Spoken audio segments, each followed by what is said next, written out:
संध्याकाळी मी स्वयंपाकघरातलं काम आटपत होतोय तेवढ्यात अविनाशला घरी लवकर आलेलं पाहून मी चकित झाले. गडबडीत मी चहा ठेवू लागले. मला ठाऊक होतं की तो आला की लगेच त्याला चहाची फरमाईश होणारच. 5 मिनिटात चहा घेऊन मी सरळ सासूबाईंच्या खोलीत गेले. ऑफिसमधून आल्यावर अविनाशची हजेरी सासूबाईंच्याच खोलीत लागायची. सासऱ्यांचं ब्लड प्रेशर, प्रदीपच्या कॉलेजचं अपडेट हे सगळं झाल्यावर शेवटी माझी चौकशी होणार, ती रात्रीच्या मेनूसाठी. सासरे फेरफटका मारून आले होते. त्यांच्यासाठी चहा घेऊन गेले, पण त्या घाईत माझ्या नाश्त्याची प्लेट स्वयंपाकघरातच राहिली.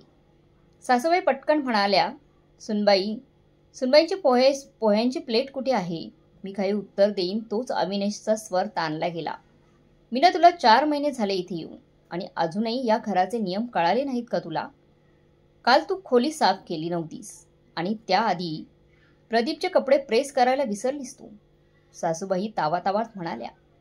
परक्या घराच्या मुली सासरला कधी आपलं घर मानतात का? मी गप्पच राहिले. काही बोलायची संधीच मला मिळाली नाही. मी सकाळपासून रात्रीपर्यंत या घरात सगळ्यांच्या हुकुमावर नाचणारी एक भिंगरी झाली होती. तरी रोज परकेपणाची टोचणी होती, टोमणे मारले जात होते. परक रक्त हीच माझी ओळख. मी जड पावलाने पुन्हा स्वयंपाकघरात आले आणि रात्रीच्या जेवणाची तयारी करू लागले. जेवण झाल्यावर थोडा वेळ विश्रांती घ्यावी म्हणून मी माझ्या खोलीकडे निघाले. तेवढ्यातच सासूबाई आणि सासरे माझ्या खोलीत बसले होते. अविनाशशी हळू आवाजात बोलत होते. मी बाहेरच थांबले आणि लक्ष देऊन ऐकलं तर कळालं, अविनाश 10 दिवसांसाठी नाशिक टूरवर चालला आहे. म्हणूनच तो आज लवकर आला होता. माझ्या मनात वेदनेची एक हुंकार उसळली. ही बातमी सर्वात आधी मला सांगायला हवी होती त्याने, पण त्याने त्याच्या आईवडिलांना पहिली सांगितली. पण ती माझ्याच कानावर उशिरा आली. फक्त 4 महिने झाले होते या घरात येऊन. स्वप्नांची गाठोडी घेऊन आली होती ती, पण इथे कुठेच आपलेपणाची भावना जाणवली नाही. सगळेच जण चेहऱ्यावर परकेपणाचा मुखवटा घेऊनच वागत होते. प्रदीप भाऊजी एखादं काम असलं कीच आपुलकीने बोलायचे, तेही फक्त त्यांचं काम करून घेण्यासाठी. अविनाशचं प्रेमही फक्त रात्रीच्या अंधारातच दिसायचं. मी पटकन गाऊन बदलला, हातपाय धुवून साडी नेसली, केस मोकळे करून विंचरत होते. तेवढ्यात अविनाश हलक्याच मूडमध्ये सिटी वाजवत खोलीत आला. त्या हसत हसत मला मिठीत घेत म्हणाले, तू का इतकी तयार झालीयस? मी थोडंसं लाजून विचारलं, तुम्ही आज इतक्या लवकर कसे आलात? काही सांगितलं नाही. मला काहीच कसं सांगितलं नाही. अविनाश म्हणाला, काही खास नाही ग, 10 दिवसांसाठी नाशिक टूरवर चाललोय. मी थोडीशी उदास झाली. 10 दिवस? तुमच्या विना कसं राहू मी या घरात? मला पण घेऊन चला ना. आपण तर लग्नानंतर एकदाही बाहेर फिरायला गेलो नाही. हे ऐकताच त्यांचा चेहरा बदलला. मला मिठीतून अलगद बाजूला करत ते म्हणाले, माझ्या अनुपस्थितीत आई वडिलांची काळजी घेणं महत्त्वाचं आहे, आणि तू फिरायला जायच्या गोष्टी करतेस. आई बरोबरच बोलते. सुना कधीच आपल्या होत नाहीत, त्या परक्याच राहतात. एवढं ऐकल्यावर मला गप्प बसणंच योग्य वाटलं. अविनाशही उदास मनाने अर्धवट सोडलेला प्रेमाचा एपिसोड मागे टाकून डिनरसाठी हाक मारायला निघून गेले. प्रदीप भाऊजी आले होते घरी. मी सासऱ्यांच्या आवडीची मेथीची भाजी आणि सगळ्यांच्या आवडीचं वरण भात भाजी यांची तयारी करत होती. गरमागरम चपात्या बनवत मी सर्वांना वाढत होती. रात्रीचे डिनर झाल्यावर सगळे खुर्च्या ओढून उठले आणि निघून गेले. कुणी मला तू जेवून घे, तू जेवलीस का, जेवून घे असं म्हणालं देखील नाही. ना कोणी मला वाढायला थांबलं, ना कोणी माझं जेवण झालं का हे सुद्धा विचारलं. मी सुद्धा तर लाज संकोच बाजूला ठेवून पटकन हात धुतले आणि स्वतःचं ताट स्वतःच वाढून घेतलं. राहिलेले जेवण जणू माझीच वाट पाहत होतं. भूकही खूप लागली होती, म्हणून पटापट जेवून घेतलं. सासूबाईंच्या खोलीबाहेर असलेल्या वॉश बेसिनवर हात धुत असतानाच कानावर त्यांच्या व्यंगात्मक बोलण्याचा आवाज आला. अविनाशचे बाबा पाहिलत का? मीनामध्ये तर नवीन सुनेचे एकही गुण नाहीत. मी जेव्हा घरात पहिल्यांदा आली होती तेव्हा सासूबाई आणि नंदेला विचारल्याशिवाय पाणी सुद्धा प्यायचे नाही. पण हिला काहीच फरक पडत नाहीये हे ऐकून मन कडून आलं माझं. मनात कुठेतरी खोलवर एक कडवट सल दाटून आली. नवी सून म्हणजे काय? गुलामच का घरातली? सारखं हेच ऐकून कान अक्षरशः कंटाळले होते. सासूबाईंच्या या कुरकुरीकडे दुर्लक्ष करत मी शांतपणे माझ्या खोलीत आले. आता अविनाश त्यांच्या कपड्यात गुंतले होते. बाजूला सुटकेस ठेवलेली होती. क्षणात लक्षात आलं, ते बॅग पॅक करत होते. ते निघायच्या तयारीत होते. मी प्रेमाने त्यांच्या हातातला स्पर्श करत हळूच म्हणाले, तुम्ही बाजूला हो, मी तुमची सुटकेस भरते. आता तुम्हाला ही सगळी धावपळ करण्याची गरज नाही. अविनाशने चिडून माझा हात झटकला. अरे यार, कन्फ्यूज करू नकोस मला. तुला काय माहीत माझ्या पसंती नापसंतीबद्दल. मी काहीच न बोलता गप्प बसली. हळूच बाल्कनीत जाऊन उभी राहिली. समोरच्या रस्त्यावरची वर्दळ दिसत होती, पण मनात मात्र वादळ उठलं होतं. लग्नानंतर पहिल्यांदाच ते घराबाहेर जाणार होते आणि तेही एकटे. मी कशी राहणार होती एकटी? तसं पाहिलं तर घरात सगळं आहे. मोठं घर, लोकांनी भरलेलं, कोणतीच आर्थिक कमतरता नाही. पण या घरात प्रत्येक जण वेगळ्याच गावचा असल्यासारखी जी भावना होती तीच मला सतत आतून पोखरत राहायची. मी एक तुटलेली फांदी, निष्प्राण एका कोपऱ्यात पडलेली. काही दिवसांपूर्वीच त्यांची बहीण राधाताई आल्या होत्या, माझ्याच वयाच्या. मनात खूप उमेद होती त्यांच्याशी मन मोकळं करावं, बोलावं, गप्पा माराव्यात. पण ही नवी जागा, नवा संकोच आणि सततची भीती. कुठे चुकीचं बोललं तर?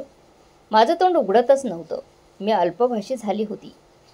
पण ठरवलं होतं, राधाताईंना लग्नात घेतलेल्या साड्या आणि भेटवस्तू दाखवीन.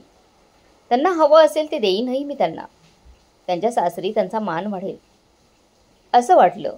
मी मोठ्या उत्साहात प्रदीप भाऊजींना आवडीनिवडी विचारून त्यांच्यासाठी पालक पनीर, बटाट्याची भाजी बनवली होती. हलकासा मेकअप करून मी आतुरतेने त्यांची वाट पाहू लागले. राधाताई लहान गॅस सोनला घेऊन आल्या. त्यांना पाहताच मी आनंदाने पुढे गेले आणि त्यांच्या गळ्यात पडले. क्षणभर वाटलं जणू माझ्या बालपणीच्या सख्या भेटल्या. पण राधाताईंनी मला थोडंसं बाजूला केलं आणि औपचारिक स्मित हास्य केलं आणि आई आई करत सासूबाईंच्या खोलीत निघून गेल्या. मला थोडंसं विचित्र वाटलं, पण सगळं विसरून मी नंदेची सेवा करू लागली. आईला आणि मुलीला एकांत मिळावा म्हणून मी स्वयंपाकघरात काम करू लागले. सुट्टीचा दिवस होता. सगळे घरातच होते. सासूबाईंच्या गुडघ्याचं दुखणं वाढलं होतं, त्यामुळे त्यांनी मला आदेश दिला, सुनबाई जेवण माझ्या खोलीतच घेऊन ये. मी लवकरच छोट्याशा टेबलाची व्यवस्था करून स्वयंपाकघरात गेली. झटपट चपात्या बनवल्या आणि जेवण घेऊन त्यांच्या खोलीकडे निघाले. सासूबाईंच्या खोलीत आनंदमय वातावरण तयार झालं होतं. खळखळून हसण्याचा आवाज येत होता. पण मी दारात पोहोचताच अचानक शांतता पसरली. त्यांचं बोलणं बंद झालं, जसं काही एखादा अनोळखी माणूस आत शिरला असावा. जे हसत होते ते थांबले. जे बोलत होते त्यांनी अचानक विषय बदलून टाकला. मी टेबलवर जेवण लावलं आणि पटकन चपात्या वाढायला लागले. जेवण झाल्यावर राधाताई आणि प्रदीप भाऊजी ताटं ठेवायला स्वयंपाकघरात आले. बाहेर जाताना माझ्याकडं न पाहताच म्हणाले, बहिणी, तुम्ही आमच्यासोबत जेवायला हवं होतं.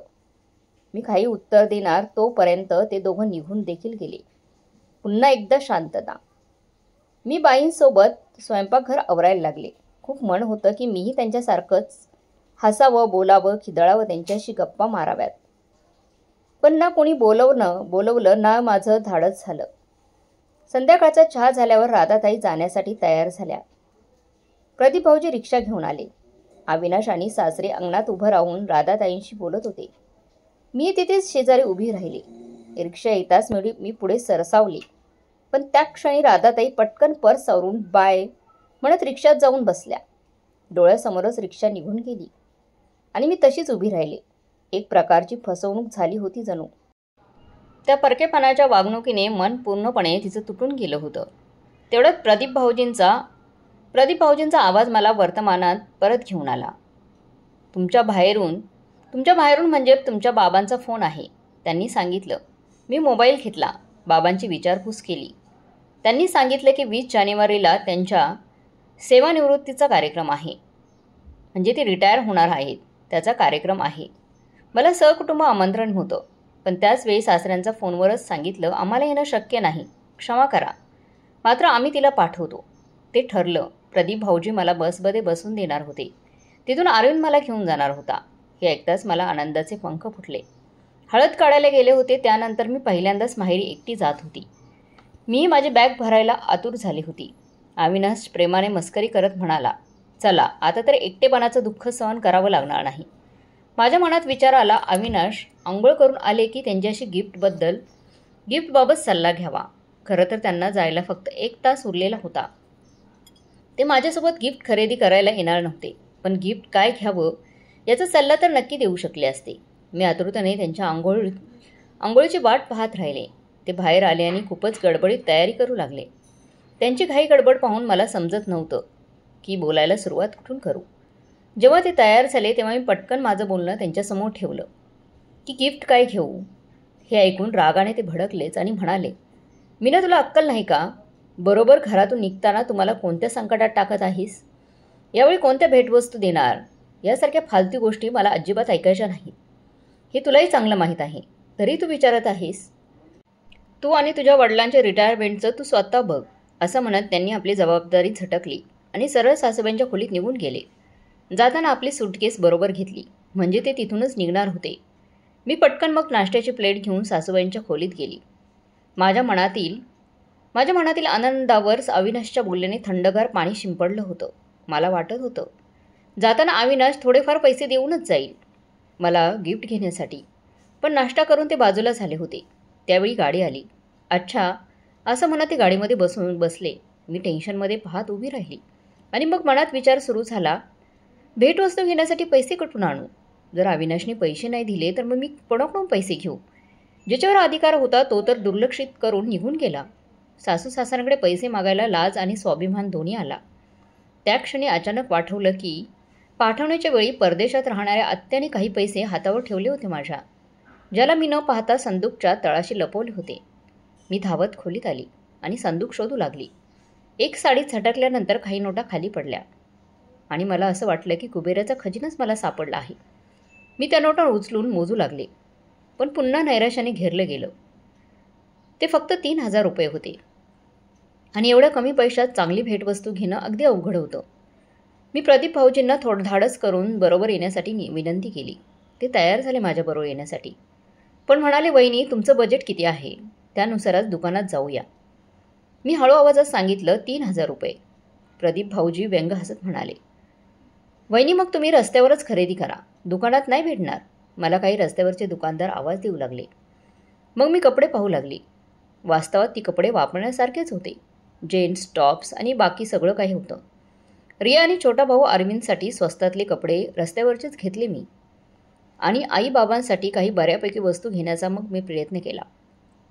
आईसाठी एक स्वस्त साडी, बाबांसाठी एक शाल घेतली आणि मग घरी परतली. रिक्षाचं भाडं प्रदीप भाऊजींनीच दिलं. एवढं खराब सामान खरेदी केलं होतं आणि मग भाऊजींना काही खाऊ घालणं तर दूरच, उलट मीच त्यांच्याकडून रिक्षाचे पैसे घेतले. माझी मान लाजेने खाली गेली होती, पण नाईलाज होता. कधीकधी नाईलाजामुळे माणूस परिस्थितीसमोर अगदी हतबल होऊन जातो. दुसऱ्या दिवशी प्रदीप भाऊजींनी मला बसमध्ये बसवून दिलं. सासूबाईंनी मिठाईचा डबा देऊन आपलं कर्तव्य पार पाडलं.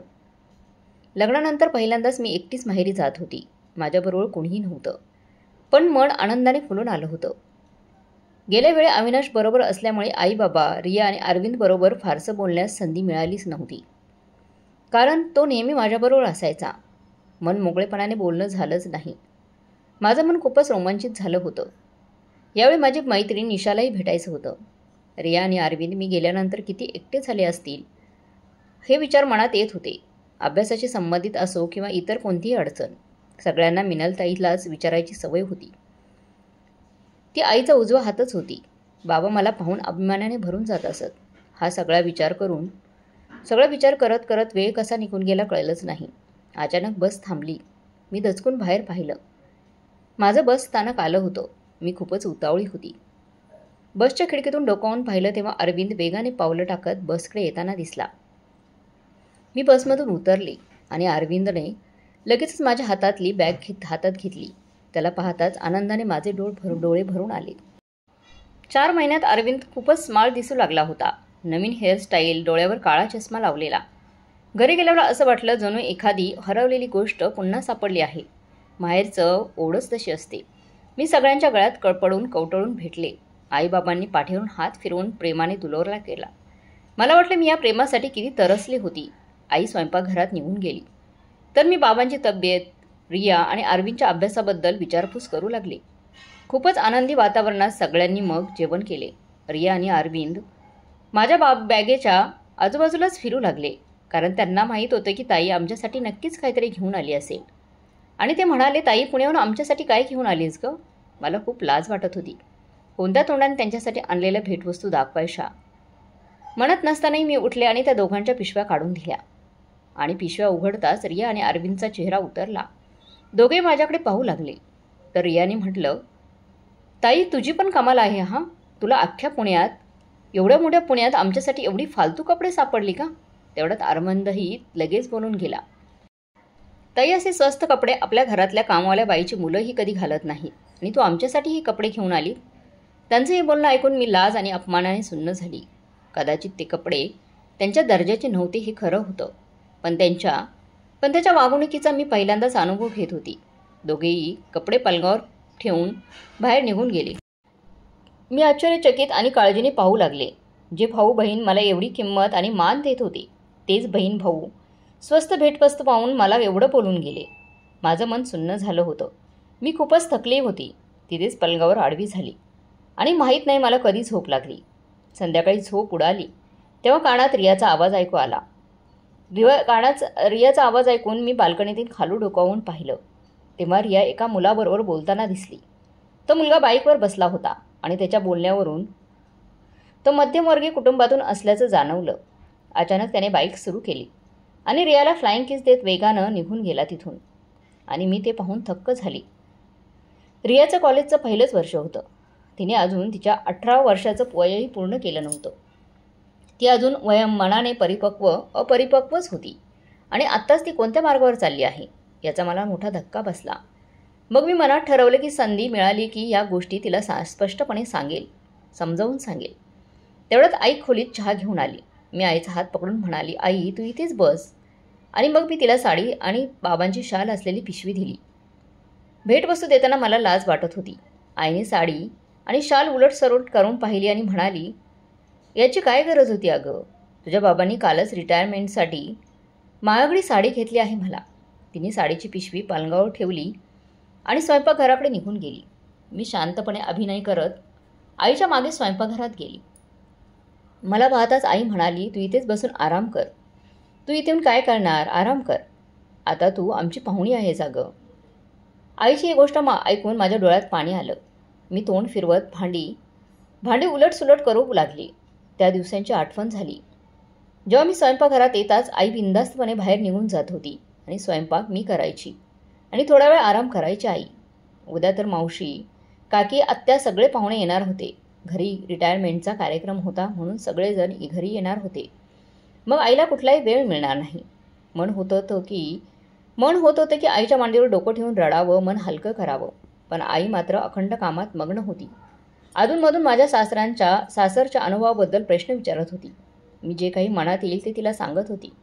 आई स्वयंपाकघरातील स्टूल माझ्याकडे सरकवत म्हणाली, उभं राहून थकून जाशील अगं, स्टूलवर बस. तिचा पाहुण्यांसारखा हा वागणूक माझ्या मनाला अधिकच दुःखी करत होता. दुसऱ्या दिवशी खूपच गर्दी होती. घरातील वातावरण आनंदाने भरलेलं होतं आणि सगळ्यांचं लक्ष माझ्यावरच होतं.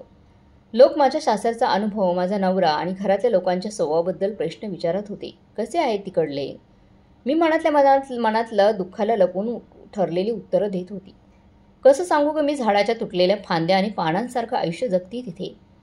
आपलेपणा मिळवण्याच्या या परीक्षेत मी प्रत्येक वेळा अपयशी ठरले आहे. बाबांचा रिटायरमेंटचा कार्यक्रम अत्यंत सुंदर पद्धतीने पार पाडला. सर्वांनी बाबांच्या प्रामाणिकपणाचं भरभरून कौतुक केलं गेलं. मी पाहिलं की बाबांच्या चेहऱ्यावर आनंदाचा मुखवटा कित्येक वेळा दिसत होता. पण त्यांच्या चेहऱ्यावरील चिंतेच्या रेषा मात्र स्पष्ट होत्या. मला ठाऊक होतं की ही चिंता रिया आणि अरविंदसाठी आहे, कारण ते दोघेही अजून पूर्णपणे स्थिरावलेले नव्हते. त्यांचं लग्न, शिक्षण आणि नोकरी संबंधित सगळं अजून बाकी होतं. बाबांचा दूरदृष्टी विचार म्हणजे त्यांनी वेळेत घर बांधलं, ज्याच्या छायाछत्रेत त्यांचं कुटुंब सुरक्षित राहील. आता फंड आणि पेन्शनवरच उदरनिर्वाह करायचा होता. दुसरीकडे पाहुणे निरोप घेऊ लागले. पाहुणे निघून गेल्यानंतर घरात सन्नाटा पसरला.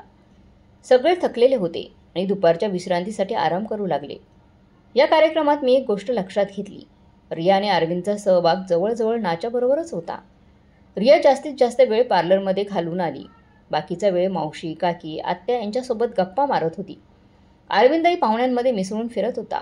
एकदा तर मी त्याला शेजारी राहणाऱ्या त्याच्याच वयाच्या प्रियाकडे इशारे करताना मी पाहिलं. तसं म्हणायला झालं तर ह्या वयात अशा गोष्टी काही प्रमाणात नैसर्गिकच असतात. पण तरीही या दोघांनी आपल्या शिक्षणाची आणि जबाबदाऱ्यांची जाणीव ठेवणं अत्यंत आवश्यक होतं. पण ते ठेवत नव्हते. भेटवस्तूंवरून दोघांनी टाकलेला कटाक्ष माझ्या जखमांवर पुन्हा मीठ चोळून गेला. माझं मन भरून आलं होतं. मी शांतपणे उठले आणि माझ्या खोलीत गेली. त्यावेळी रिया आणि अरविंद घरी नव्हते. आई बाबा दोघेही झोपले होते. मी खोलीत नजर फिरवली आणि मला जाणवलं की सगळ्या खोलीचं रूपच पालटलं गेलं आहे. त्या घरातील भिंतीवर चित्रपटातील नायक नायिकांचे मोठमोठाले फोटो लावले होते. मग मी हळूहळू माझं कपाट उघडलं. त्या कपाटात माझ्या अनेक आठवणी जपून ठेवलेल्या होत्या. पण आता तिथे रियाचे कपडे आणि तिचं सामान ठेवलेलं होतं. आजूबाजूला पाहिलं तर कपाटावर 2 गाठोडी दिसली. मी त्या दोन्ही खाली उतरवली. पाहिलं तर एका गाठोड्यात माझे कपडे आणि दुसऱ्यामध्ये माझी पुस्तकं नीट बांधून ठेवली होती. मी मनातल्या मनात विचार करू लागली, हे कपडे आणि पुस्तक आता कुठे ठेवायचं? तेवढ्यात अचानक रियाचा बाय म्हणणारा आवाज पुन्हा माझ्या कानावर आला. रिया त्याच मुलाच्या बाईकवरून उतरून वर येत होती. माझं चेहऱ्यावरचं भाव पाहून ती क्षणभर चकित झाली. नजर चोरत ती आत यायला लागली. त्याचवेळी अरविंदही मोबाईलवर कोणाशी तरी बोलत वर आला. मला पाहिलं आणि मोबाईल पटकन लपवून आपल्या खोलीच्या दिशेने वळू लागला. मी त्याला हळू आवाजात दिला, पण त्याने ते ऐकलंच नाही. जणू काही मी तिथे नव्हते. आता माझं धैर्य थकायला लागलं होतं. पण तरी स्वतःला सावरत शक्य तितक्या प्रेमाने मी दोघांनाही जवळ बोलवलं. रिया अजूनही तिथेच निशब्द उभी होती. अरविंद मात्र तोंड फुगून माझ्यासमोर येऊन उभा राहिला. मी शांतपणे प्रेमाने दोघांच्या अभ्यासाबद्दल विचारलं. अभ्यास कसा चालू आहे तुमचा? तेव्हा दोघींनी थोडक्यातच उत्तरं दिली आणि निघून जायला वळाली. मग मी पटकन अरविंदला विचारलं, अरविंद तू नवीन मोबाईल घेतलास का की बाबांनी घेऊन दिला? अरविंदने तोंड वाकडं करत उत्तर दिलं, बाबा कुठं घेऊन देणार आहेत? तो कोल्हापूरच्या मावशीचा मोलाचा जुना मोबाईल आहे, तोच देऊन गेला. मी त्यात माझं सिम टाकलं आहे. मी शांतपणे म्हणाले, असं कोणाकडूनही काही घेऊ नये रे. किमान एकदा तरी मला विचारायला हवं होतं. तू बाबांना मागितलंच नाही, ते तुला मोबाईल घेऊन देऊ शकले नसते का? माझं बोलणं ऐकून अरविंदने पुन्हा तोंड वाकडं केलं. ते पाहून मला खरंच राग आला. मी थोडं कठोरपणे म्हणाले, मी आल्यापासून तुम्हा दोघांना बघते आहे. 4च महिन्यात किती बदलला तुम्ही दोघंही. मी नंतर रियाकडे वळाले आणि विचारलं, रिया तो मुलगा कोण होता ज्याच्या बाईकवरून तू आलीस? हे ऐकताच ती चिडून म्हणाली, काय झालं ताई? तो रोहन आहे. माझ्या कॉलेजमध्ये शिकतो तो. मला फक्त घरी सोडायला आला होता. मी तिचं डोकं थोपटत शांतपणे म्हणाले, रिया या सगळ्या गोष्टींसाठी तू अजून खूप लहान आहेस अगं, भोळी आहेस. या वयात शिक्षण आणि जबाबदारीचं भान सर्वात महत्त्वाचं असतं. तुम्ही दोघांनाही अभ्यासावर लक्ष केंद्रित करावं असं मला वाटतंय. अरविंद, मी काल रात्री पाणी प्यायला उठले तेव्हा तुझ्या खोलीतली लाईट चालू होती. मला वाटतं तू अजून अभ्यास करत असशील. पण जेव्हा मी खिडकीतून पाहिलं तेव्हा 1 वाजेपर्यंत तू मोबाईल बघत होता. तुमचं दोघांचं लक्ष आहे ना? बाबांना तुमच्याकडून खूप अपेक्षा आहेत. त्यांना हे सगळं कळलं तर ते किती त्यांना वाईट वाटेल हे समजून घ्या तुम्ही दोघं. हे ऐकून अरविंद थोडा नाराज झाला आणि ताईला म्हणाला, ताई आम्ही असं काय वेगळं केलं की तो टोमणे मारतेस आम्हाला? त्या क्षणी रिया संतापून म्हणाली, आम्हाला अशी फालतू रोकठोक एकदम नको वाटते अगं आता. तू तुझा हा बहीणपणा आमच्यावर लादू नकोस. तुझ्या सासरी जाऊन तुझा हा रुबाब दाखव. इथे नको दाखव अगं तू. हे ऐकून मी मात्र सुन्न झाले. कारण रिया आणि अरविंद मला विचारूनच सगळी कामं आत्तापर्यंत करत होते. त्यांना गणित आणि इंग्रजी दोन्ही विषय अवघड वाटायचे. मी माझा अभ्यास पूर्ण करून रात्री उशिरापर्यंत 1-2 वाजेपर्यंत जवळजवळ त्या दोघांना शिकवत असायची. तेव्हा कुठे ते पास होण्यापुरते गुण मिळवायचे. मी या दोघांसाठी एक आदर्श होते लग्नाच्या आधी. पण त्या क्षणी त्यांच्या तोंडून हे शब्द ऐकून मनाचा ठावच हरवला माझा. त्यावेळी सर्वांचा आवाज इतका मोठा झाला की आई घाबरून धावत आली. आम्हा तिघांना वाद घालताना मोठमोठ्याने बोलताना पाहून ती थक्क झाली. ती मला विचारू लागली, काय झालं गं? मी काही बोलणार तोच रिया ओरडून म्हणाली, काय होणार आहे? जेव्हापासून ताई आली आहे तेव्हापासून आमच्यावर नजर ठेवते आहे. कुठे जातो, काय करतो, आमचे मित्र कोण आहेत, सगळ्यात लक्ष घालते. आमचे छोटे छोटे आनंद तिला सहन होत नाहीत. तेवढ्यात अरविंदही बोलला, आई आता जग बदललंय, आम्ही पण बदलत आहोत. पण ताईला आमचा बदल पटतच नाही. तिला काही समजतच नाही आहे. माझा एवढा अपमान होताना पाहून आई देखील अस्वस्थ झाली. तिने माझा हात पकडला आणि म्हणाली, तू इथून चल. कशाला मालकीण बनून राहत आहेस आता? आता यांची काळजी सोड आणि तुझा संसार बघ, सासर बघ. मला कुणालाही काही बोलण्याची संधी दिली नाही. मी तशीच अपमानित उभी राहिली. तेवढ्यात बाबा आवाज ऐकून आले. काही न बोलता न विचारता त्यांनी माझा हात धरला आणि त्यांच्या खोलीत नेलं. त्या अपमानाच्या वेदनेने माझ्या तोंडाला शब्दच फुटेना. बाबांनी काही न बोलता फक्त गप्प राहून मला ती वेदना पचवायला थोडी शांतता दिली. थोड्या वेळाने मी उठून लिव्हिंग रूममधल्या सोफ्यावर जाऊन बसले. कधी डोळे लागलं कळलंच नाही. रात्री जेवायला यावं म्हणून आई बाबा एका मागोमाग आले, पण मी भूक नाही असं म्हणून परत झोपले. त्या रात्री फक्त रिया आणि अरविंदने जेवण केलं. मला रात्रभर झोप लागली नाही. मनात एकच विचार खुळत राहिला, मी काय चुकीचं केलं? मी इथे आले होते त्यांच्या आनंदात सामील होण्यासाठी, पण माझ्या अस्तित्वाने सगळं वातावरण तणावमय झाले. दुसऱ्या दिवशी मी सकाळी लवकर उठले. आंघोळ करून तयार झाले. सगळ्यांसाठी चहा बनवला. रिया आणि अरविंदच्या खोलीत जाऊन त्यांना चहा दिला. आईबाबांच्या खोलीतही चहा घेऊन गेले. ओठावर खोटं हसू आणून मी एकदम सर्व काही ठीक आहे असे अभिनय करू लागले. माझ्या सासरच्या गोष्टी न विचारता शेअर करत गेले. माझ्या धीराच्या खोड्या गमती जमती सांगत खोटं हसत राहिले. आईबाबांनी मी तयार केलेल्या वातावरणाला कुरवाळत माझा अभिनय साथीतून पुढे चालवला. आणि तेव्हा मनात विचार आला, घर चालवण्यासाठी बाईला अभिनय शिकवला जातो. कधी माहेरच्या इज्जतीसाठी, कधी सासरच्या मानासाठी. बाई खोटं हसत राहते, भावना गिळून टाकते आणि घराच्या शांततेसाठी स्वतःला हरवून टाकते. रिया आणि अरविंदच्या वागणुकीमुळे मी मनातल्या मनात खूप व्यथित झाले होते. मी कुठलीही जुनाट विचारांची बहीण नव्हते, पण कोवळ्या वयात घडलेल्या काही चुका आयुष्यभरासाठी खूप मोठ्या घातक ठरू शकतात. अपरिपक्व मन कधीकधी भाबडेपणाने किंवा योग्य अयोग्याचा विचार न करता चुकीच्या वाटेवर चालू लागतं आणि मग त्या वाटेवरून परतणं फार कठीण होऊन बसतं. मी सुद्धा अशाच गोंधळात सापडले होते. माझ्या मनात भावंडांबद्दलचं प्रेम, माया, आपुलकी आणि सहानुभूतीची प्रचंड लाट उसळत होती. पण स्वाभिमान आणि आतून येणाऱ्या सूक्ष्म जाणीवा मात्र मला शांत राहण्याचा सल्ला देत होत्या. मी अचानक उठले, माझ्या खोलीत गेले आणि दोन्ही गाठोडी उचलून आणली. कपडे मात्र घरात काम करणाऱ्या बाईला द्यायचे म्हणून अंगणातच ठेवले. पण पुस्तकं मात्र अलगदपणे आईच्या मोठ्या संदूकमध्ये नेऊन ठेवली. मी मन लावून बाबांना आवडेल तसंच जेवण बनवलं. स्वयंपाकघरातून बाहेर पडतच होते, तेवढ्यात आईने आवाज देऊन बोलवलं. आईजवळ गेले तर पाहिलं ती बाबांच्या निवृत्तीनंतर मिळालेल्या भेटवस्तूंचा सगळा पसारा मांडून बसली होती. मला पाहताच म्हणाली, मीनू इकडे ये ग जरा बघ, तुला काय काय घेऊन जायचं आहे ते निवड. तुझ्या जाण्याची तयारी करत होते. वाटलं तुलाच विचारून तुझं सामान भरावं. हे ऐकून मी क्षणभर थक्क होऊन गेले.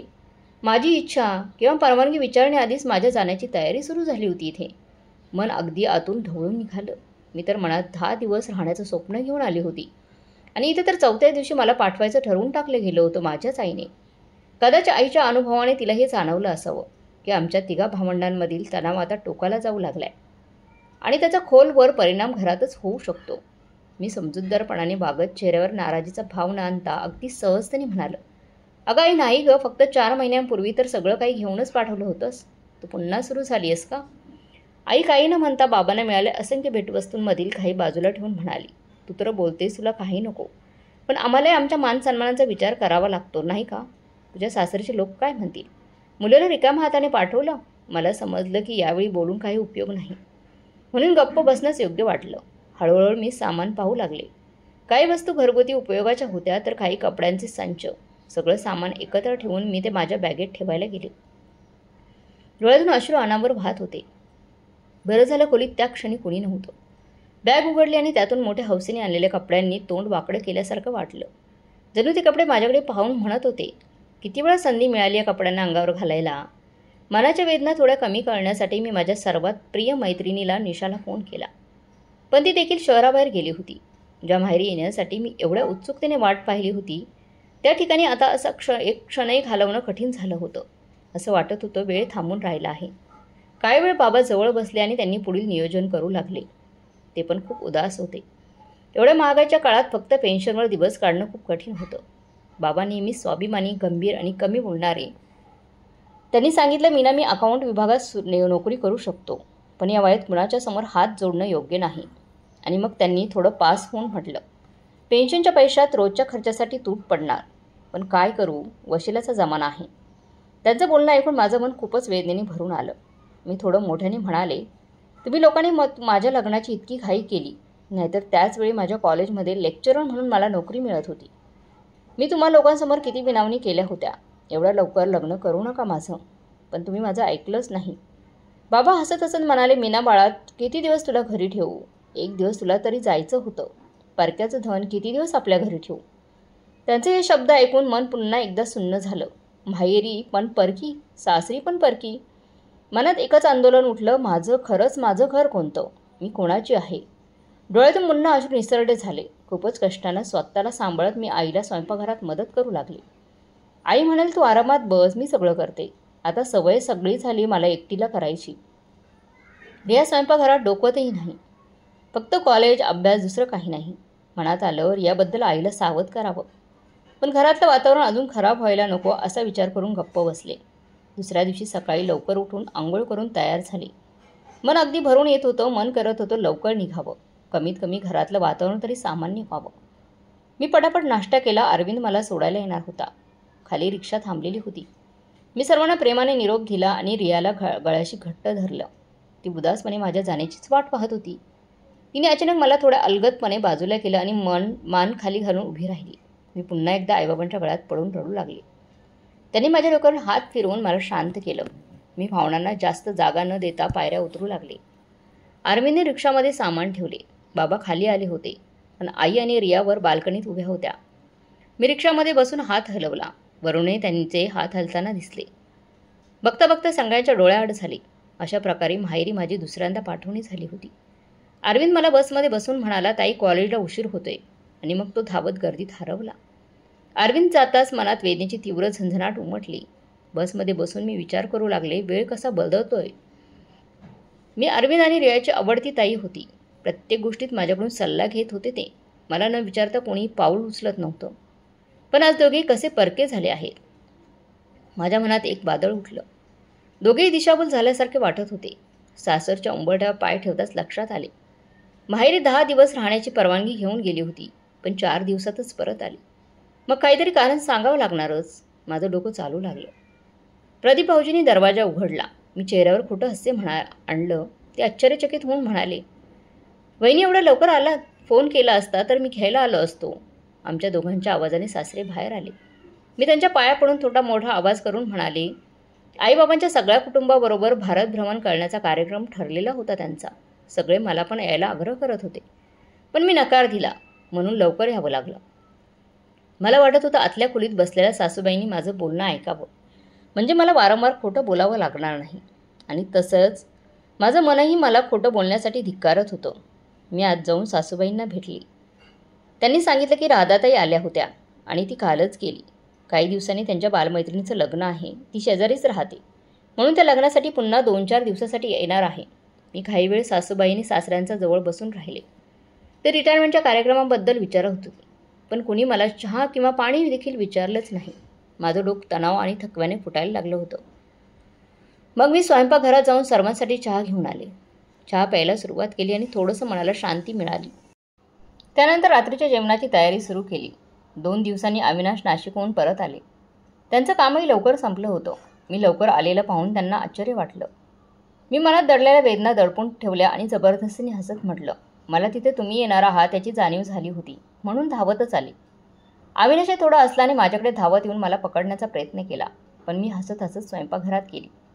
आयुष्य पुन्हा जुन्या गतीने चालू लागलं. मी सासरच्या एकटेपणाचा पुरावा देण्याचा प्रयत्न करत होती, तर सासरची मंडळी त्या पुराव्यांना खोटं ठरवण्याचा प्रयत्न करत होते. असं करत करत थोडा वेळ निघून गेला. 2 दिवसांनी राधाताई येणार होत्या. त्यांचे पती व्यस्त असल्यामुळे ते लग्नाच्या दिवशीच येणार होते, पण राधाताई सगळ्या कार्यक्रमात सहभागी व्हायच्या इच्छुक होत्या, म्हणून त्या 2 दिवस आधीच येत होत्या. राधाताई येणार आहेत ही बातमी ऐकून घरात उत्साहाची लहर पसरली.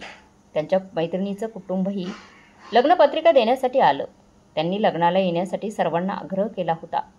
मी आणि सासूबाई घरात होतो. सासर शहरात असल्यामुळे राधाताई संध्याकाळी रिक्षाने आल्या. साहिलही सोबत होता आणि भरपूर सामानही त्यांच्याबरोबर होतं. मी स्वयंपाकघरात गेली. त्यांनी एकट्याने सगळे सामान आतमध्ये घेतलं. राधाताई त्यांच्या मैत्रीच्या लग्नासाठी आल्या होत्या, त्यामुळे त्या फारच चांगल्या मूडमध्ये होत्या. मी पुढे जाऊन त्यांच्याजवळ गेले. त्यांनी पाहिल्याप्रमाणेच सौम्य हसमीत हास्य दिलं, पण स्वतःला माझ्यापासून सावकाश बाजूला केलं आणि सासूबाईंच्या जवळ गेल्या. दुसऱ्या दिवशी दुपारी मेहंदी आणि संगीताचा कार्यक्रम होता. मला वाटलं की राधाताई मला सुद्धा सोबत घेऊन जातील, म्हणून मी तत्परतेने कामाला लागले. अचानक सासूबाईंचा आवाज आला, माझं आणि राधाचं जेवण बनवू नकोस, आम्ही तिथेच जेवणार आहोत. माझं मन खूप दुखावलं गेलं. नववधू असतानाही मला कोणी योग्य प्रकारे समजून घेत नव्हतं. मी मन मारून काम करत राहिली. तेव्हा अचानक राधाताई मोठमोठ्याने रडू लागल्या. मी घाबरली. काय झालं? साईला काय झालं तर नाही ना? मी पिठाचा हात पटकन धुतला आणि खोलीकडे धावत गेली. आत गेले असता राधाताईंचं सगळं सामान विस्कटलेलं आणि त्या रडत होत्या. सासूबाई बॅग ओढून काहीतरी शोधत होत्या. विचारल्यावर कळलं की राधाताईंची एक बॅग कदाचित रिक्षामध्येच राहून गेली होती आणि त्यात त्यांचे दागिने होते. हे ऐकून मला खूप वाईट वाटलं. आता फक्त रिक्षाचालकाच्या प्रामाणिकपणावर विश्वास ठेवायचा होता. कदाचित तो बॅग पोलीस स्टेशनमध्ये जमा करेल किंवा घरी परत करेल. रिक्षाचा नंबर राधाताईंच्या लक्षात नव्हता, त्याचा चेहराही नाही. त्यामुळे तणाव आणखी वाढत गेला. घरात एक गडद आणि तंग वातावरण पसरलं. सासऱ्यांनी अविनाशला ऑफिसमधून बोलावून घेतलं होतं. दोघेही पोलीस स्टेशनवर तक्रार नोंदवायला निघून गेले. पण तिथेही कोणतेही आश्वासन मिळाले नाही की त्यामुळे तणाव कमी होईल. माहेरी येऊन मुलीचे दागिने हरवणे हे माहेरच्या लोकांसाठी मोठी बदनामीचं कारण ठरलं असतं. अविनाश आणि प्रदीप एकत्र येऊन राधाताईंना धीर देत होते. पण त्या रडत रडत फक्त एकच प्रश्न विचारत होत्या, सासरी जाऊन काय तोंड दाखवू? सासूबाई सतत त्या रिक्षावाल्याला शिव्या देत होत्या, तर मी आणि सासरे दोघे हतबल होऊन उभे राहिलो होतो. त्या दिवशी घरात कुणीही जेवण केलं नाही. मोठ्या प्रयत्नांनी मी साईला दूध आणि बिस्किटं खायला दिली. दुसऱ्या दिवशी संध्याकाळपर्यंत ना पोलीस स्टेशनकडून काही बातमी आली ना त्या रिक्षावाल्याचा कुठलाही ठाव ठिकाणा मिळाला. सगळेच निराश आणि हतबल झाले होते. राधाताईंची अवस्था पाहून माझं मन द्रवून गेलं होतं. किती आनंदाने त्या लग्नासाठी माहेरी आल्या होत्या आणि आता इतकी मोठी अपमानास्पद घटना. माझ्या मनात विचार खूप फिरू लागला. जर असंच माझ्या माहेरी काही गेल्यावर घडलं असतं तर? विचार करताच अंगावर काटा आला. खरंच मुलींना किती काय सहन करावं लागतं. हे विचार मनात चालू असतानाच अचानक एक ठाम निर्णय मी घेतला. मी खोलीत जाऊन कपाटातून माझे सगळे दागिने काढले आणि दागिन्यांचा डबा राधाताईंच्या हातात देताना मी ठामपणे म्हणाले, घ्या ताई, आजपासून हे तुमचेच आहेत. माझ्यासाठी दागिने पुन्हा बनवता येतील, पण तुमच्या दागिन्यांमुळे कोणताही अपमान होऊ नये सासरी. सगळे आश्चर्याने माझ्याकडे पाहू लागले. जणू काही त्यांना विश्वासच बसत नव्हता की काही क्षणात घरातील सगळे सदस्य दागिने घेण्यास नकार देऊ लागले. तेव्हा मी शांतपणे म्हणाले, मी राधाताईंना हे दागिने देऊन कोणताही उपकार करत नाही. तुम्ही सगळे माझे कुटुंब आहात आणि तुमच्या भावना माझ्यासाठी तितक्याच महत्त्वाच्या आहेत. आजकाल चोरीच्या घटना रोजच्या घडामोडी बनल्या आहेत आणि दागिने फक्त लॉकरची शोभा वाढवतात, पण खरं समाधान देत नाही. इतकं म्हणत मी स्वयंपाकघराकडे निघाले. तेव्हा राधाताईंनी पटकन माझा हात पकडला आणि नम्रताने म्हणाल्या, नाही वहिनी, माझ्या बेजबाबदारीची शिक्षा तुम्हाला देऊ शकत नाही मी. असं म्हणत त्या दागिन्यांचा डबा मला परत देऊ लागल्या. यावेळी मी त्यांना साईलची शपथ देऊन दागिने घ्यायला सांगितले. कोणताही पर्याय न पाहता त्यांनी ते दागिने घेतले. अविनाश आणि प्रदीप भाऊजी मला कौतुकाने पाहू लागले. सासरे माझ्या खांद्यावर हात ठेवून म्हणाले, सुनबाई, यावेळी तू जे काही केलंय ना ते आम्ही आयुष्यभर विसरणार नाही. प्रत्येक वेळी परक्या घरातून आलेली, परक्याचं रक्त अशी रट लावणाऱ्या सासूबाईंनी लाजेने मान खाली घातली. दागिन्यांचं हरवणं ही साधी जखम नव्हती, पण सध्या तरी त्यावर मलम लावण्यात आलं होतं. सगळे उदास मनाने थोडं खाऊन झोपले. राधाताई कसं तरी आपल्या मैत्रिणीच्या लग्नाला जाऊन मग सासरी परतल्या. सासरी पोहोचल्यावर त्यांनी सांगितलं, दागिने बहिणींचे दागिने नवीन डिझाईनचे होते म्हणून मग ते बदलून घातले. त्यांच्या सासरच्या मंडळी मोकळ्या मनाचे होते, त्यामुळे त्यांनी जास्त चौकशी केली नाही. या घटनेनंतर सगळ्यांचा माझ्या प्रतीचा व्यवहार पूर्णपणे बदलला. अविनाश आता मला बाहेर फिरायला घेऊन जाऊ लागला. जेवण तयार झाल्यानंतर अविनाश आणि प्रदीप भाऊजी डायनिंग टेबलवर प्लेट आणि जेवण वाढण्यास माझी मदत करू लागले. जेवणाच्या वेळी सगळे माझी वाट पाहत असायचे. एके दिवशी सासूबाई म्हणाल्या, सुनबाई, चपात्या बनवून कॅसरोलमध्ये ठेवत जा. तूही सगळ्यांसोबत जेवायला बस. मी मनातल्या मनात या बदलामुळे खूप आनंदी झाले होते, पण मनात रिया आणि अरविंदच्या काळजी तरी एका काट्यासारखी टोचत होती. बाहेरून तर मी सामान्य असल्याचा भास दाखवण्याचा प्रयत्न करत होते. बाहेरून येऊन जवळपास 2 महिने झाले होते. बाबांनी 2-3 वेळा विचारपूस करण्यासाठी फोन केला होता. आईचं पण बोलणं झालं होतं, पण रिया आणि अरविंद यांच्याशी एकदाही संवाद झाला नव्हता. तेव्हा त्यांच्याबद्दल विचारायचे तेव्हा बाबा सांगत होते की ते दोघेही घरी नाहीत. कदाचित त्यांना माझ्याशी बोलायचंच नव्हतं. काल रात्री स्वयंपाक करत असताना बाबांचा फोन आला. ते खूप घाबरलेले होते आणि म्हणाले, मीना बाळा, तुझ्या आईची तब्येत खूपच खराब झाली आहे. तिला टायफॉइड झाला आहे. तुझी खूप आठवण काढते. माझ्या मनाला कळालं की आईची तब्येत गंभीर आहे, म्हणूनच बाबांनी फोन केला होता, नाहीतर त्यांनी फोन केला नसता. डोळ्यात पाणी आलं. मी बाबांना येण्याचं आश्वासन देऊन फोन कट केला. पाठीमागे वळाले तर सासूबाई आणि सासरे होते.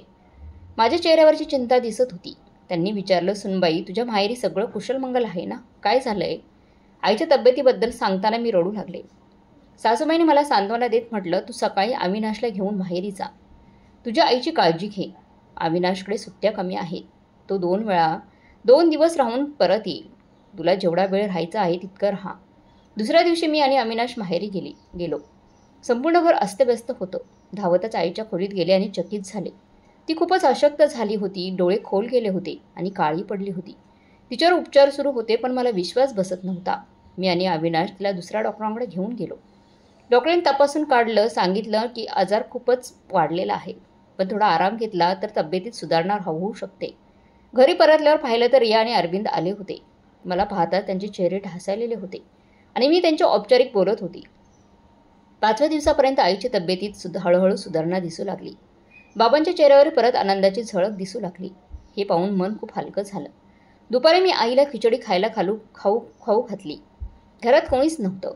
खिचडी खाल्ल्यानंतर आईने प्लेट बाजूला ठेवली आणि माझे दोन्ही हात पकडून पलंगावर आपल्याजवळ बसवलं. तिच्या डोळ्यात अश्रू होते. ती रडत म्हणाली, मीना बाळा, जेव्हा तू गेल्या वेळी आली होतीस तेव्हा तुझा खूप अपमान झाला होता घरी. माफ कर बाळा. मग तिने हात सोडले. मला खूप वाईट वाटलं. मी आईचे दोन्ही हात घट्ट पकडून म्हणाले, आई, तू हे काय बोलतीस?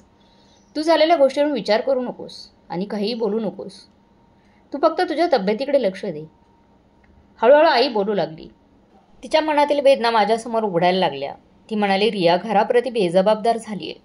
जेव्हापासून मी आजारी पडली आहे, सकाळी काहीतरी बनवून डायनिंग टेबलावर ठेवून जाते. संध्याकाळी पण तीच स्थिती असते. गडबडीत काहीतरी अर्धवट शिजवते. काही विचारलं तर तिला खूप राग येतो. अरविंदही दिवसभर बाहेर असतो. खाण्यापिण्याचे काहीच नियम नाहीत. तुझ्या बाबांनी चहा बनवायला शिकून घेतला आहे. चहा तर तुझे बाबाच बनवतात. हे सगळं ऐकून मन खूपच दुःखी झालंय. मला पण रिया आणि अरविंदचं पावलं चुकीच्या दिशेने जात असल्याचा भास होत होता. त्यामुळे आईला सतर्क करायचं होतं. पण तिची तब्येत पाहून या विषयावर गप्प बसणंच योग्य ठरवलं. दुसऱ्या दिवशी मी माझी मैत्रीण निशाला फोन केला. ती मला भेटायला घरी आली होती. लग्नानंतर तिला भेटण्याची संधी मिळाली नव्हती. निशा माझ्या बालपणीची एकटीच खरी मैत्रीण होती. तिचे वडील खूप मोठे व्यापारी होते, पण तिला कधीच घमंड नव्हता. ती खूप प्रेमळ होती, त्यामुळे ती नेहमी माझ्या मनात राहायची. आम्ही दोघे एकमेकांच्या सुखदुःखाच्या भागीदार होतो. निशा आल्यामुळे माझं मन आनंदाने भरून आलं. आम्ही दोघे आईजवळ बसलो तेव्हा आई म्हणाली, निशा, आज तू मीनाला बाहेर फिरायला घेऊन जा. जेव्हापासून आली आई माझी सेवा करते. आता मी बरी झाली आहे. निशाने मला बाहेर येण्यासाठी आग्रह केला आणि मी नकार देऊ शकले नाही. ती आपली कार घेऊन आली होती. आम्ही दोघी एका रेस्टॉरंटमध्ये गेलो. निशाने कॉफी ऑर्डर केली आणि मग आम्ही दोघी बोलू लागलो.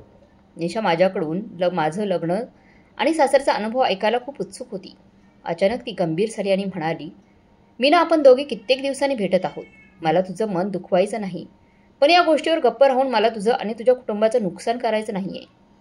मी त्याला सगळं स्पष्ट सांग म्हणाली. तेव्हा निशा म्हणाली, मीना, तुला माहीतच आहे ना की माझा एक छोटा भाऊ संदीप आणि अरविंद एकाच कॉलेजमध्ये शिकतात. संदीपने मला सांगितलंय की अरविंद गेल्या 3-4 महिन्यापासून कॉलेजमध्ये फारच कमी येतोय.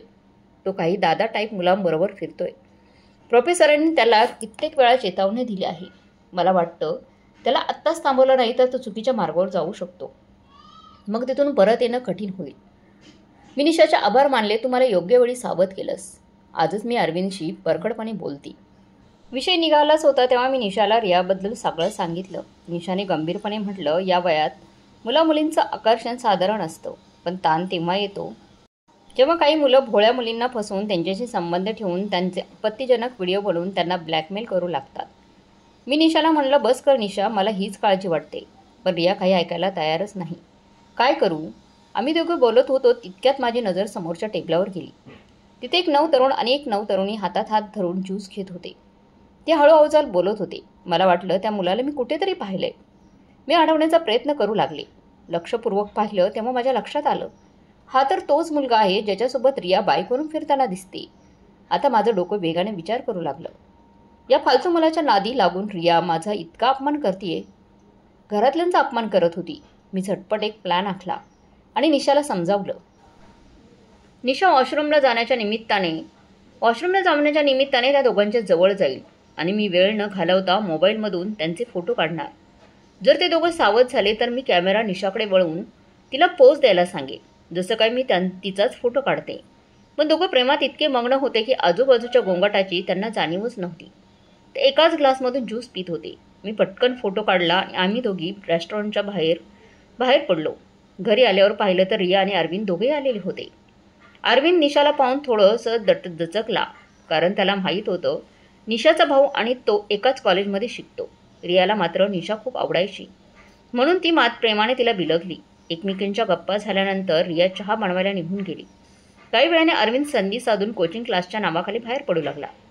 तेवढ्यात निशाने त्याचा हात धरला आणि म्हणाली, का रे, मी एवढ्या दिवसांनी आली आहे आणि तू माझ्याशी बोलणार नाही का? बोलायचं नाही का माझ्याशी? मीनाचं लग्न झालंय, आता मी तुझी मोठी ताई आहे. माझ्याजवळ मनातलं सारं काही बोलू शकतोस तू, असं म्हणत ती त्याला दुसऱ्या खोलीत घेऊन गेली. निशाने शांतपणे समजावलं, तुझ्या या वागण्यामुळे तुझं करिअर उद्ध्वस्त होऊ शकतं, घराच्या सन्मानावर डाग लागू शकतो. आई वडिलांना तुझ्याकडून किती अपेक्षा आहेत याचा विचार कर जरा. अरविंद मान खाली घालून ऐकत होता. निशा पुढे म्हणाली, तू उद्यापासून नियमित कॉलेजला जाशील. त्या मुलांची भेट पूर्णपणे बंद कर. काही अडचण आली तर माझ्या चुलत भावाकडे जा. तो तुझ्या कॉलेजचा प्रोफेसर आहे. तो तुला नक्कीच मदत करेल. आणि हो, आता तुझ्या प्रत्येक हालचालींवर लक्ष ठेवलं जाईल. लक्षात ठेव, तुझी मीनाताई त्या कॉलेजमध्ये टॉपर होती. अरविंद निशाचा खूप मान ठेवत होता. शेवटी हे सगळं ऐकून तो रडू लागला. त्याने निशाला वचन दिलं, ताई, मी तुझं नक्की ऐकेल. निशाने देखील प्रेमाने त्याच्या पाठीवर थोपटलं. तेवढ्यात रिया चहा घेऊन आली आणि दुसरीकडे मीही माझं काम पूर्ण केलं. मी रेस्टॉरंटमध्ये घेतलेला फोटो तिथेच टेबलावर ठेवला, जिथं रियाने चहा ठेवला होता. मी तिथून उठून आईच्या खोलीत गेली. रिया सगळ्यांना चहासाठी बोलावू लागली. आम्ही सगळे हसत खेळत चहा पिऊ लागलो. तेवढ्यात रियाची नजर त्या फोटोवर गेली. ती म्हणाली, कोणाचे फोटो आहेत हे? असं म्हणत तिने मोबाईल हातात घेतला. तेव्हा निशा हसत म्हणाली, मीना माझे फोटो काढत होती, पण माझे फोटो काढणं जमलंच नाही. तिला फोटो काढणं जमलंच नाही. रेस्टॉरंटमध्ये एक जोडी बसली होती, त्यांचेच फोटो काढलेत, माझे काढलेच नाही. मीना, तुला फोटो काढायला पण येत नाहीत बघ. फोटो पाहताच रियाच्या चेहऱ्याचा रंगच बदलला. आम्ही काही लक्ष न दिल्याप्रमाणे चहा पीत बसलो होतो. रिया गप्पगारपणे तिथून निघून गेली. थोड्याच वेळात आम्ही रियाच्या खोलीत गेलो. ती अंथरुणात पडून रडत होती. निशाने प्रेमाने विचारलं, रिया का रडतेस? तिने सुरुवातीला काही कारणं देण्याचा प्रयत्न केला, पण तिची कारणं आमच्यासमोर चालली नाही. मी थोडं ओरडून म्हणाली, सांग नक्की काय झालंय, का रडतीये तू? तेव्हा ती त्या मुलाबद्दल सगळं सांगू लागली. मी आणि निशाने या वयात होणाऱ्या चुका लक्षात आणून तिला सावध केलं आणि अभ्यासाकडे लक्ष देण्यास सांगितलं. रिया रडतच माझ्या गळ्यात पडली आणि म्हणाली, ताई, मला ओरड, मी खूपच वाईट आहे, माझ्याकडून चूक झाली. मी प्रेमाने तिला मिठी मारली आणि म्हणाली, आता आईबाबांची जबाबदारी तुझ्यावर आहे.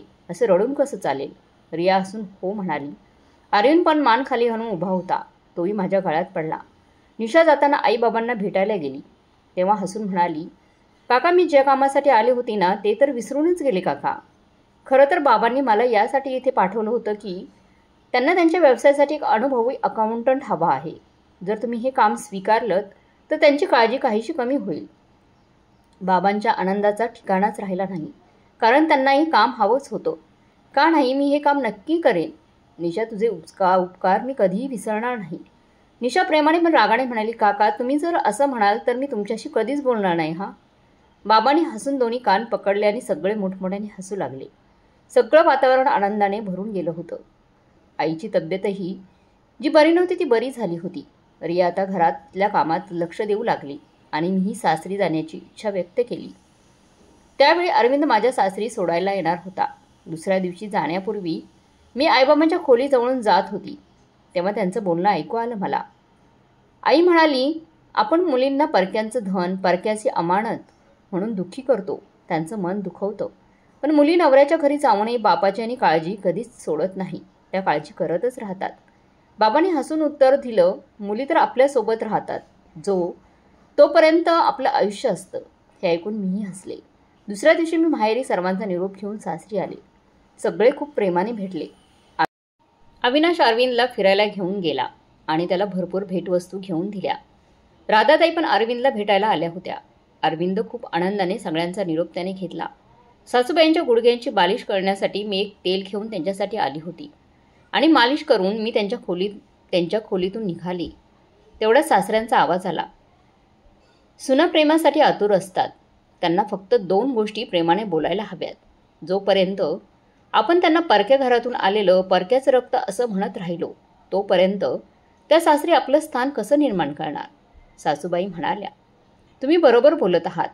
अविनाशचे बाबा या विचारांना आपलं माहेरचं सगळं सोडून आपल्या घरी यावं लागतं, सासरी यावं लागतं आणि आपण त्यांना आपलं मानत नाही. आणि ही चूक सर्वात जास्त केली आहेस, सासऱ्यांनी म्हटलं. तेव्हा सासूबाईंनी मान खाली घातली. काही दिवसांनी सासूबाईंच्या भाच्याच्या लग्नाला जायचं होतं. तेव्हा सासऱ्यांनी त्यांची एक एफडी मोडली आणि त्या पैशातून माझ्यासाठी नवीन दागिने बनवले. मी नाही म्हणाले तेव्हा सासूबाई म्हणाल्या, माझी फुलासारखी सून दागिन्याशिवाय अधुरी वाटते. माझ्या माहेरी कोणीच माझ्या सुनेची बरोबरी करणार नाही. एवढी मी तिला नटवून घेऊन जाणार आहे. एवढं बोलून त्यांनी मला आपल्या गळ्याशी लावलं. त्या दिवसानंतर सगळं बदललं होतं. घरात प्रेम आणि एकमेकांबद्दल समजूतदारपणा वाढला होता. मला ते पाहून फार छान वाटलं. आई बाबा सासऱ्यांचा आधार आणि आपल्या कुटुंबियाचं प्रेम यामुळे मी बळकट झाली होती. मला सुद्धा नवीन जीवनासाठी सुसज्ज व्हायची प्रेरणा मिळाली होती. घर म्हणजे केवळ भिंतींचा कौल नाही, तर प्रेम, समजूतदारपणे आणि जबाबदारी यांचे सुंदर नातं असतं. एकमेकांच्या चुका समजून घेणं आणि प्रेमाने मार्गदर्शन करणंच खऱ्या कुटुंबाचं वैशिष्ट्य आहे. आयुष्यात जेव्हा संकटे येतात तेव्हा प्रेम आणि एकताच आपल्याला मजबूत करतात. तसंच नवीन सुरुवात करण्याची ताकद देतात. तर मग मित्रमैत्रिणींनो, आपण मुलींना कायमच परक्याचं धन म्हणतो, सासरी आणि माहेरी दोन्हीकडेही. पण तीच मुलगी प्रत्येक घरासाठी किती महत्त्वपूर्ण असते हे आपल्याला मीनाकडं पाहून मिळतं. तर मग मित्रमैत्रिणींनो, तुम्हाला आजची ही कथा, सासूसुनेची कथा कशी वाटली कमेंट बॉक्समध्ये नक्की कळवा. कथा चांगली वाटली असेल तर चॅनलला लाईक, शेअर, सबस्क्राईब नक्की करा. धन्यवाद.